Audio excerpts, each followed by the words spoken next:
How to change Yahoo to Google on your Chrome browser. So basically, if you're opening Chrome and you're getting the first page automatically navigating to Yahoo, I'm going to show you how to change it to Google instead.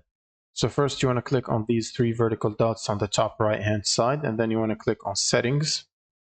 Now on the menu on the left side, you want to click on Search Engine right here. And then under Search Engine, you want to basically click the Change button. And then you can basically choose from this list right here. So for example, if yours is set to Yahoo, you would basically switch it to Google, which is the first one right here in the list. And you can also use Microsoft Bing, Yandex, or whatever other browser or search engine you want to set as default, and then click on Set as Default button. Next, when you change that, you want to go to the On Startup section on the settings right here.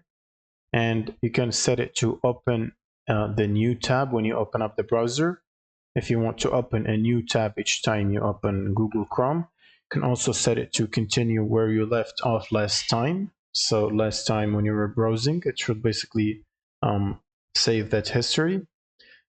But you want to most likely set it to the first option.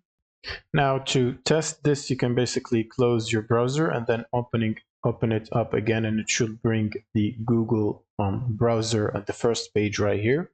And that's pretty much it. Thank you guys for watching, and subscribe.